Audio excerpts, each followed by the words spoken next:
দর্শক, দিনের সেরা ঘটনা, রোজিনা ইসলাম জামিন পেয়েছেন। এটি নিয়ে নিশ্চয়ই সকালবেলা আপনাদের সঙ্গে নানা বিষয়ে আমরা বিশ্লেষণ করছিলাম, খবর জানাচ্ছিলাম এবং আপডেটও করছিলাম আপনাদেরকে। আমাদের এই পর্বে আমরা সাধারণত এই ঘটনাটা একটু বিশ্লেষণ করে থাকি। আজকে দুজনকে আমরা পেয়েছি, আরও একজন হয়তো আমাদের সাথে যুক্ত হবেন, বা আমরা সর্বশেষ যখন আপনাদের সঙ্গে কথা বলছি ঠিক তার কিছুক্ষণ আগে আমরা গাজীপুরের কাশিমপুর কারাগারের মহিলা বিভাগে যোগাযোগ করা হয়েছিল। এখনো পর্যন্ত সেই আদেশ কিংবা নথি সেগুলো পৌঁছায়নি, হয়তো পৌঁছানোর একটা বিষয় থাকছে। আমরা এই পর্বে যুক্ত হব আমাদের সঙ্গে, তাদেরকে একটু পরিচয় করে দিতে চাই। সাবেক সচিব আবু আলম মোহাম্মদ শহীদ খান, আমরা ডক্টর গোলাম রহমান স্যারকে যুক্ত করতে পেরেছি, এবং আমাদের সঙ্গে ডেপুটি অ্যাটর্নি জেনারেল সাবেক মোতাহার হোসেন সাজুকে আমরা যুক্ত করতে পেরেছি। আপনাদের প্রত্যেকের প্রতি কৃতজ্ঞতা, আবারও শুভেচ্ছা জানাই। সাজু ভাই, আপনাকে দিয়ে একটু আলোচনা শুরু করতে চাই। 5,000 টাকা মুচলেকা এবং পাসপোর্ট জব্দ, এটি নিয়ে ইতিমধ্যে সামাজিক যোগাযোগ মাধ্যমে একটু অস্বস্তি, যে পাসপোর্ট কেন জমা দিতে হবে, কিংবা 5,000 টাকা মুচলেকা, এটিও একটি অসম্মানের বিষয় হিসেবেই কিন্তু দেখা হচ্ছে। সব কিছু মিলে যদিও তাদের আইনজীবীরা সেটি মেনেছেন এবং অবজারভেশনের বেশ কিছু বিষয় এসছে, সেটিও আমি কিছুক্ষণ আগে পর্যালোচনা করছিলাম। সেখানে বলা হয়েছে যে আমরা যেন যার যার অবস্থান থেকে যেন দায়িত্বশীলতার জায়গাটি বজায় রাখি, এটি একটি গুরুত্বপূর্ণ দিক। সাজু ভাই, আপনাকে দিয়ে শুরু করব। সাজু ভাই। থ্যাংক ইউ, আপনাকে ধন্যবাদ। আসলে জামিন সবসময় দিতে হবে এটা শর্ত যুক্ত করে না, শর্ত মুক্ত হবে, সেটা উচ্চ আদালতের সিদ্ধান্ত বলে আমাদের বাংলাদেশ এবং তথা ইন্ডিয়ান জুরিসডিকশন যেগুলো আছে সেগুলো। কিন্তু তারপরেও অনেক অনেক ক্ষেত্রে যখন হিনিয়াস কোনো ক্রাইম করে, যে ক্ষেত্রে দেখা গেছে আসলে দেশ থেকে পালিয়ে যাওয়ার কোনো সম্ভাবনা থাকে, সে সমস্ত ক্ষেত্রেই স্বাভাবিকভাবে পাসপোর্ট জমা রেখে শর্তযুক্ত এই আদেশগুলো দেওয়া হয়। ঠিক এই ক্ষেত্রে যেটা করা হয়েছে সেটা আমি মনে করি একজন সংবাদপত্রের কর্মী হিসাবে, সাংবাদিক হিসাবে তার সাথে এটা জুড়িয়ে দেওয়া আসলে কোনো প্রয়োজন ছিল না। কারণ আমরা যেটা দেখেছি যে ঘটনাটা ঘটেছে সেখানে অনেক কিছু আছে। এট দ্য সেম টাইম যখন এই রোজিনা ইসলামের পক্ষে সমস্ত সংবাদকর্মী, মিডিয়ার নেতৃত্ব যারা দেন, তারা সকলেই নেমে এসেছে। স্বাভাবিকভাবে একজন নারী হিসেবে তার পালিয়ে যাওয়ার কোনো স্কোপ ছিল না। তারপরেও যেহেতু সরকারের পক্ষ থেকে, অর্থাৎ রাষ্ট্রপক্ষে যিনি প্রতিনিধিত্ব করেছেন মামলাটি, তাদের পক্ষ থেকে এটা ঝুলিয়ে দেওয়া হয়েছে বলে হ্যাঁ তার পালিয়ে যাওয়ার সম্ভাবনা আছে, যার কারণে এই ধরনের যখন একটি প্রস্তাব নিয়ে এসেছে সাবমিশনের মাধ্যমে, তখন কোর্ট সেটাই যখন বলেছিল তাহলে আমি এই শর্ত দিচ্ছি, সেটা রোজিনা ইসলামের পক্ষের আইনজীবী সেটা মেনে নিয়েছে। কারণে দেখা গেছে পাসপোর্ট জমা দেওয়ার শর্তে এবং 5,000 টাকা বন্ডের মুচলেকা তাকে জামিন দিয়েছে। কিন্তু একজন সাংবাদিক হিসাবে আমরা আসলে বিগত দিনগুলোতে এরকম দেখিনি কোনো ইউজুয়ালি বলে তাকে যে পাসপোর্ট জমা দেওয়ার শর্তে জামিন দেওয়া হয়েছে। সেটি কি কারণে, সেটি নিশ্চয়ই আমাদের সঙ্গে যারা আছেন তারা শুনবেন। আমরা আমাদের সঙ্গে গোলাম রহমান স্যার আছেন, অধ্যাপক ডক্টর গোলাম রহমান স্যার। স্যার, একটা বিষয় যে পর্যবেক্ষণের কথা আমরা বলছিলাম, যে সেখানে একটি জায়গা যে আমরা যেন প্রত্যেকের জায়গা থেকে একটা দায়িত্বশীল আচরণ করি, এরকম একটি অবজারভেশন। নিশ্চয়ই এই বিষয়ে আপনার অনেক কিছু বলার আছে, গোলাম রহমান স্যার। ধন্যবাদ। আমরা কিন্তু শুনলাম যে কোর্টে সাংবাদিকদের যে আচরণ কিংবা সাংবাদিকদের দায়িত্বশীলতার কথা কোর্ট প্রশংসা করেছেন। সুতরাং বিষয়টি বুঝতে হবে যে আদালত কিংবা কোর্ট সম্মানিত আমাদের পেশাটিকেও যথেষ্টভাবে গুরুত্ব দেন এবং গুরুত্ব দেওয়ারই কথা। কারণ সাংবাদিকতা এমন একটি পেশা যেটি শুধুমাত্র চাকরি নয়, এটি জাতির কাছে, সমাজের কাছে, রাষ্ট্রের কাছে এক ধরনের দায়বদ্ধতা, এক ধরনের দায়িত্বশীলতা, সেটাই তারা পালন করে থাকেন এবং করে যাবেন, এটা আশা করি। এখন এখানে কোনো একটি উদ্ভূত পরিস্থিতিতে অর্থাৎ রোজিনা ইসলামের যে ঘটনাটি ঘটেছে, এটা নিশ্চয়ই অনাহুত, এটা নিশ্চয়ই আমরা আশা করিনি, কিন্তু ঘটেছে। এখন পেশার কাজে বিভিন্ন সময় বিভিন্ন রকম ঘটনা ঘটে, তার গুরুত্ব, তার গভীরতা এবং তার কনসিকুয়েন্সেস, পরিণতি সবকিছু শুরুতেই হয়তো বিবেচনা করা যায় না, কিন্তু কাজের পরিণতি আস্তে আস্তে দেখিয়ে দেয় যে আসলে বিষয়টা কি।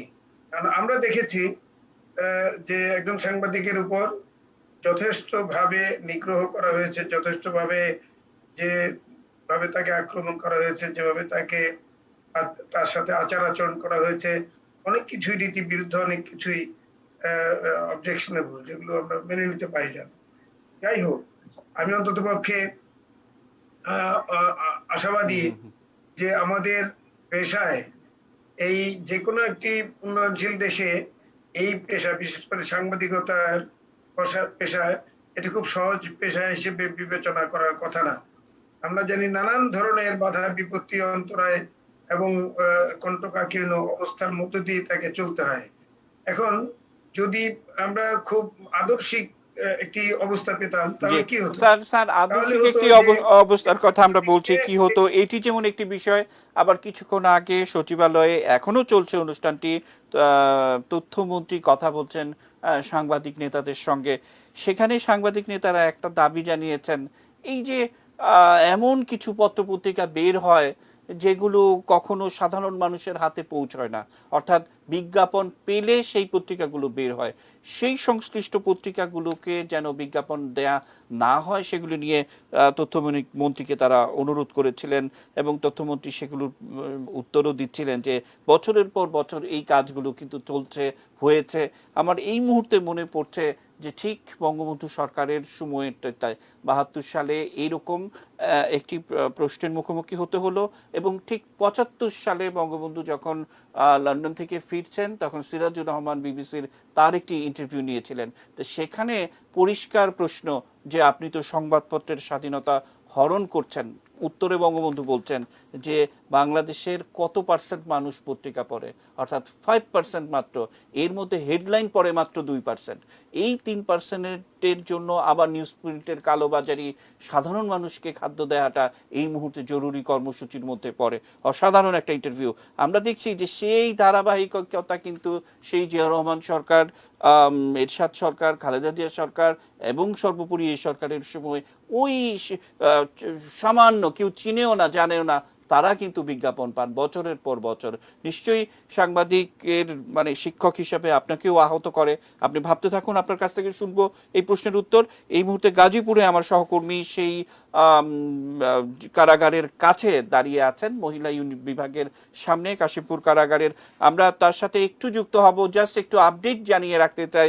মাসুম, সকাল থেকে আপনি সেখানে আছেন, এই মুহূর্তে কোনো আপডেট আছে কিনা, বা যিনি দায়িত্বে রয়েছেন তার সঙ্গে কথা বলার সুযোগ পেয়েছিলেন কিনা? মাসুম, কি দ্রুত কি জানাবেন আমাদেরকে? প্রণব, আপনি এর আগেও জানিয়েছি যে ষষ্ঠ দিনের মাথায় সাংবাদিক রোজিনা ইসলাম সিএমএম আদালত থেকে জামিন পেয়েছেন, কিন্তু জামিনের কাগজ এখন পর্যন্ত এই কাশিমপুর কারাগারে আসেনি। হোসনি আরা বিথি আমাদেরকে জানালেন যে সকল প্রস্তুতি তারা নিয়ে রেখেছেন, এই জামিনের কাগজটি আসার মাত্রই তাকে এখান থেকে মুক্তি করে দেওয়া হবে। প্রণব, আমি একটা বিষয়, এই যে সাংবাদিক যে আটক হয়েছেন সেই ব্যাপারে আপনার কথার সাথে সুর মিলিয়ে একটু আগে যেটা আপনি বলতেছিলেন, সুর মিলিয়ে বলতে হয় যে আমি গতকালকে রাতেই বঙ্গবন্ধুর একটা ভাষণ শুনতেছিলাম যে পাকিস্তান সব নিয়ে গেছে, কিছু চোর এবং কিছু দুর্নীতিবাজ এবং কিছু ঘুষখোর রেখে গেছেন। ঠিক সেই ধরনের আমলাদের খপ্পরে পড়েই কিন্তু আজকে রোজিনা ইসলামকে কারাগারে যেতে হয়েছে। বঙ্গবন্ধু ধন্যবাদ। আসবো আপনার কাছে, আবারও আপডেট শুনবো। এবং আমরা আসলে যেভাবে ইন্টারপ্রিট করার চেষ্টা করি, ৭৫ সালে গণমাধ্যম গেল গেল বলে এরকম একটি প্রচারণা হয়েছিল, তারপর আমরা যেই ধরনের কনস্পিরেসির মধ্য দিয়ে গেল ৪৫টি বছর আমরা দেখেছি যে একেবারে মুক্তিযুদ্ধ বিরতি, রাজাকার, আলবদর থেকে শুরু করে যারা বাংলাদেশ চায়নি তারা এই দেশের রাষ্ট্রীয় ক্ষমতায়, একেবারে সকল সুযোগ সুবিধা, সেটা তো আমরাই দেখেছি। আমাদের সঙ্গে আবু আলম মোহাম্মদ শহীদ খান ভাই আছেন, বহু দুঃসময়ে তাকে দেখার চেষ্টা করেছি, তিনিও বহু কিছু জানেন। সব কিছু মিলে এমন একটা বাংলাদেশ আমরা চাই যেন ঘোলা পানিতে কেউ মাছ শিকার করতে না পারে, অর্থাৎ ঢালাওভাবে বললেই চলে না। কারণ এই রোজিনা ইসলাম যে কাজটি করেছে সেটি অন্যভাবেও করা যেত, তথ্য দরকার, তথ্য আনা যেত, কিন্তু শরীরের ভেতরে যে সমস্ত তথ্য উপাত্ত লুকিয়ে আনার চেষ্টা, সেটিও তো আমরা অস্বীকার করতে পারি না। আবু আলম শহীদ খান, নিশ্চয়ই আপনার অনেক কিছু যুক্ত করার আছে।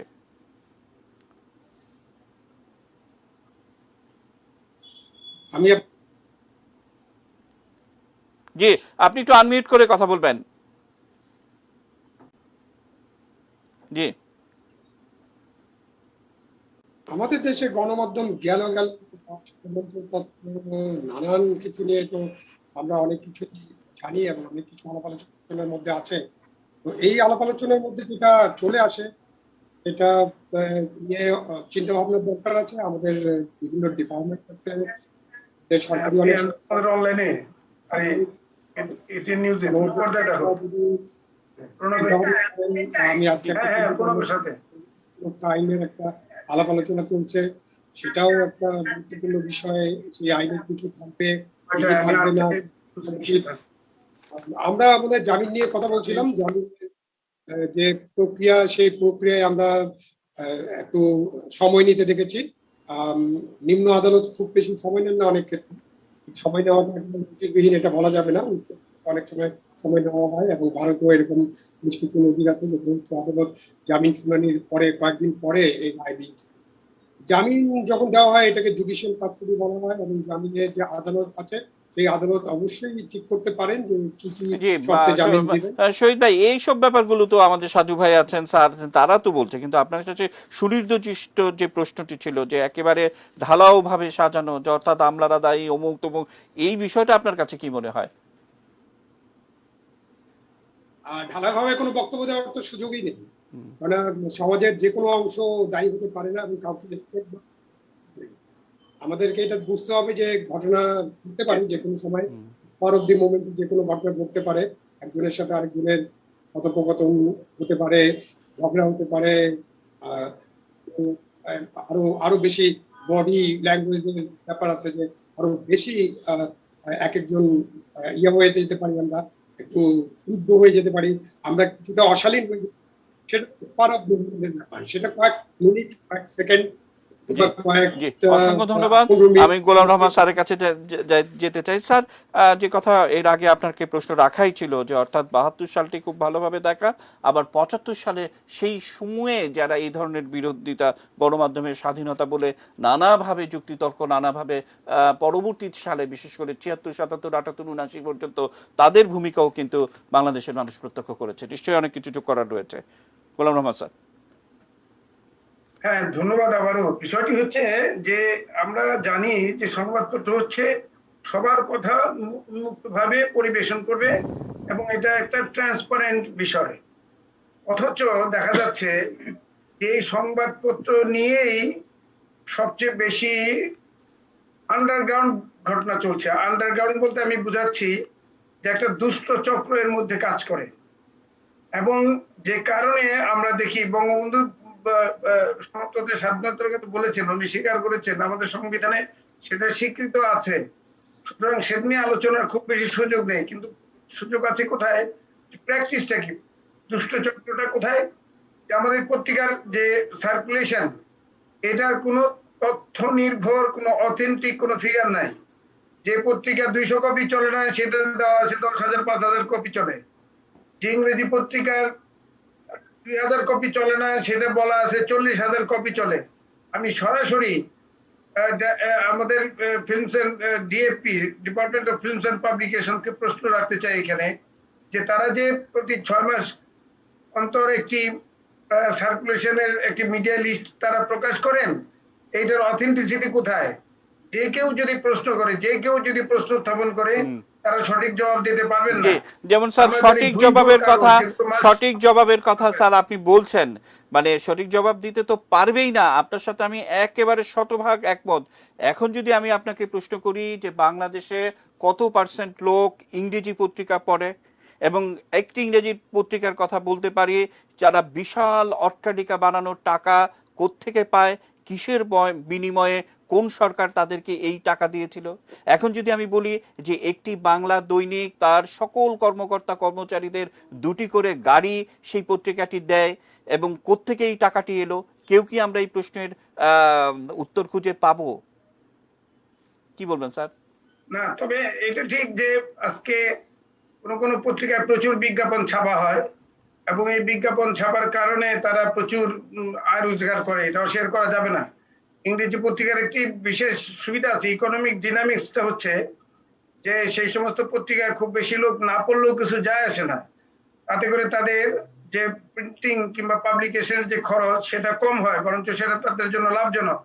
এটা নিউজ পেপার ইকোনমিক্স বলে একটা আলাদা বিষয় আছে, এবং সেইখানে এটা নিউজ পেপার এমন একটি প্রোডাক্ট যার প্রোডাক্টের মূল্যের চাইতে যার বিক্রি মূল্য কম, অর্থাৎ প্রোডাকশন কস্ট যদি একটা পত্রিকা 30 টাকা হয়, বিক্রি হয় মাত্র 10 টাকায়, 12 টাকায়, সুতরাং কিংবা 5 টাকায়। সুতরাং বুঝতে হবে যে এটার ইকোনমিটা ভিন্ন। এবং এখানে এই যে বিজ্ঞাপন এবং বিজ্ঞাপনের জন্য মিডিয়া লিস্টকে একটা ইনফ্লেটেড মিডিয়া লিস্ট, অর্থাৎ ফুলানো ফাঁপা, এটার কোনো অথেন্টিক সত্যতা নেই।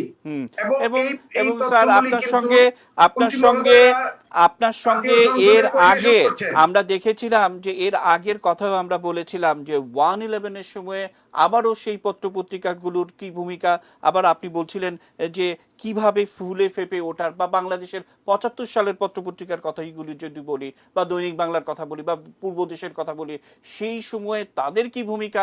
আবার 1/11-এর সময় রাষ্ট্রের যখন ক্রাইসিস, তখন আমরা দেখি যে পত্রিকা বিবেকের মতো আসে, একেবারে আয়নার মতো আসে, ঝকঝকে একটা ট্রান্সপারেন্ট বিষয়গুলো নিয়ে আসে। সেগুলো কি আমরা দেখছি গোলাম রহমান স্যার? একটি সংবাদপত্র কিংবা একটি গণমাধ্যম যদি সংবাদ পরিবেশন করে সত্য উপস্থাপন করে, সেটি হচ্ছে তার সর্বোচ্চ তার অবদান। কিন্তু সে যদি রাষ্ট্র ব্যবস্থায় নাড়াচাড়া করতে থাকে, সে যদি রাষ্ট্র ব্যবস্থাকে পরিচালনা করার স্বপ্ন দেখে, সেটা আমার মনে অতিরিক্ত স্বপ্ন দেখাই হবে। এবং সেই রকম ঘটনাই ঘটেছে বলে আমরা শুনেছি, জেনেছি। সুতরাং আজকে সেই সমস্ত কথা তো তারা গণমাধ্যমে স্বীকারও করেছেন। সুতরাং এই যে প্রকাশ্য কথাবার্তা, এগুলোর কিন্তু কনসিকুয়েন্স আমরা দেখিনি। আমরা কিন্তু সরকার থেকে এমন কিছু দেখিনি যে সরকার বাকরুদ্ধ কিংবা সনদপত্রকে প্রকাশ বন্ধ করে দিয়ে তাদের বিরুদ্ধে কোনো ব্যবস্থা নেমেছেন, তা কিন্তু আমরা দেখিনি। আমরা চাইও না। আমরা চাই মুক্ত ভাবে আমাদের সংবাদপত্র, গণমাধ্যম, সমস্ত মিডিয়া চলবে, তবে তাদের দায়বদ্ধতা, তাদের দায়িত্বশীলতা, তাদের সমাজের প্রতি, রাষ্ট্রের প্রতি যে দায়িত্ব, সেটা তারা অবশ্যই পালন করবেন, নইলে এর তো একমুখী হবে না। তবে স্যার আজকে যখন কোর্ট, আমরা বিচার ব্যবস্থা বা বিচারহীনতা বা বিচার সংস্কৃতি সবকিছু নিয়ে গণমাধ্যমে প্রকাশ্যে মতামত দিতে দেখি, কিন্তু আজকে যখন এই বিষয়টি নিয়ে আদালত বলল যে যার যার অবস্থান থেকে অবশ্যই দায়িত্বশীল আচরণ করতে হবে, তাহলে সাংবাদিকরা কি দায়িত্বশীল আচরণ করছেন না? বা এই সাম্প্রতিক সময়ে অ্যাটিটিউডগুলো কি মনে হয়েছে যা কিছু ঘটুক, মত প্রকাশের স্বাধীনতাই যদি আগে হয়, তাহলে প্রত্যেকের মত প্রকাশের স্বাধীনতা থাকবে, যে আমরা পয়সার বিনিময়ে বিজ্ঞাপন ছাপবো, উল্টো স্বাস্থ্য মন্ত্রণালয়ের বিবৃতির সংবাদ সম্মেলন বয়কট করব, এবং একটা জিম্মিবাজির মতো করে ঘটবে, সেটাও নিশ্চয়ই কারো কাম্য নয়। আমরা শেষ করবো আয়োজন, বিশেষ করে মোতাহার হোসেন সাজু আপনার কাছে আসবো, তার আগে আবারও আবু আলম মোহাম্মদ শহীদ খানের কাছে যেতে চাই, যে এই অবজারভেশনটি কি মনে হয় যে দায়িত্বশীলতার বিষয়, একদম 30 সেকেন্ডের মধ্যে যদি আপনি শেষ করেন। না, আদালত যে অবজারভেশন দিয়েছেন, আদালত একটা অবজারভেশন দিতে পারেন এবং দায়িত্বশীল ভূমিকা পালন করার কথা বলেছেন। নিশ্চয়ই আদালতের কাছে মনে হয়েছে যে কেউ কেউ হয়তো দায়িত্বশীল ভূমিকা পালন করছেন না, অথবা আদালত মনে করেছেন যে আরেকটু মনে করিয়ে দিয়ে সকলকে দায়িত্বশীল ভূমিকা পালন করতে হবে। এটা আমি এই অবজারভেশনে কোনো কিছু, এই অবজারভেশন আদালত দিতে পারেন এবং আমরা নিশ্চয়ই আমরা সবাই যেন আমাদের নিজ নিজ অধিক্ষেত্রে। অসংখ্য ধন্যবাদ। শেষ করবো, 30 সেকেন্ড সময় আমি সাজু ভাই আপনাকে দিতে চাই, স্যারকে দিয়ে আমি অনুষ্ঠান শেষ করবো, স্যার পরে বলবেন। সাজু ভাই 30 সেকেন্ড সময় আপনার। আসলে চমৎকার করে বলছে। আসলে প্রত্যেকটা পেশাতে আমরা কিন্তু আমাদের লক্ষণ সীমার বাইরে চলে যাই, লক্ষণ সীমার বাইরে কিন্তু তাদের কখনোই যাওয়া উচিত না। যার কারণে কোর্ট কিন্তু এই ধরনের একটা অবজারভেশন দিয়েছে। আপনি দেখবেন এই ঘটনার মধ্যে দিয়ে কিন্তু একদিকে হেলথ মিনিস্ট্রি তার লক্ষণ সীমার বাইরে চলে গেছে, সাংবাদিকও কিন্তু সেটা চলে গেছে। এদের প্রত্যেকেই তার অ্যাম্বিটের মধ্যে থেকে তার এই প্র্যাকটিসটা করা উচিত। আরেকটি প্রাসঙ্গিক ভাবে আমি আরেকটি কথা বলতে চাই, ইউলো জার্নালিজমের উৎপত্তি কিন্তু এইসব উইফোর কিছু মিডিয়া আছে অথবা সাংবাদিক আছে যাদের অসত্য নিউজ করে অথবা দেখা গেছে কোনো টার্গেট করে কোনো ব্যক্তির উপরে নিউজ করে অনেক অনেক সময় অসাধু ভাবে অনেক টাকা উপার্জন করে থাকে। আমরা শেষ করব সাজু ভাই, আমরা গোলাম রহমান স্যারের কাছে যেতে চাই। স্যার শেষ কথা আপনার, আপনি শেষ করবেন, শেষ কথা কি হবে? আমরা সম্প্রতি দেখেছি জাতীয় সংসদে মাননীয় একজন মন্ত্রী এই সংবাদপত্রের সমস্ত তথ্য পরিবেশন করেছেন। সেখানে বিভিন্ন সংবাদপত্রের সার্কুলেশন সম্পর্কে উনি বলেছেন। কিন্তু আমার প্রশ্ন হচ্ছে, এই যে যে রিপোর্টটি পরিবেশিত হয়েছে সেটির অথেন্টিসিটি নিয়ে আমি মাননীয় মন্ত্রী মহোদয়কে এবং সংশ্লিষ্ট মন্ত্রণালয়কে প্রস্তাব দিব যে ঢালাওভাবে আমরা সংবাদপত্রের সম্পর্কে মন্তব্য না করে স্পেসিফিক্যালি যদি কারো বিরুদ্ধে কিছু বলতে হয় তাহলে সেটা বলা উচিত। আর সংবাদপত্রগুলি স্বাধীন মতামত ব্যক্ত করবে, একই সাথে তাদের মিডিয়া লিস্টটি যেন প্রপার হয়, তাদের বিজ্ঞাপন বন্টন নীতি যেন সুষ্ঠু হয় এবং তারা যেন দায়িত্বশীল আচরণ করতে পারেন সেই দিকে তাদেরকে সহায়তা করতে হবে। এর মানে এই নয় যে যে যা খুশি বলে যাবে দায়িত্বহীন ভাবে আমাদের মতো একটি উন্নয়নশীল দেশে আমাদের সেই পাশ্চাত্যের গণতন্ত্রের মতো পাশ্চাত্যের পুঁজিবাদী পুঁজি ঘন বিকাশের মতো করে আমাদের দেশ চলবে বলে আমি আশা করি না। অসংখ্য ধন্যবাদ স্যার, সংস্কৃতিতে অসংখ্য ধন্যবাদ স্যার। আপনাদেরকে সময় দেওয়ার জন্য আবারও আপনাদের প্রত্যেককে শুভেচ্ছা এবং জানিয়ে শেষ করতে চাই। দর্শক সবসময় খবরের আপডেট পেতে চোখ রাখুন প্রিয় এটি নিউজের পর্দায়।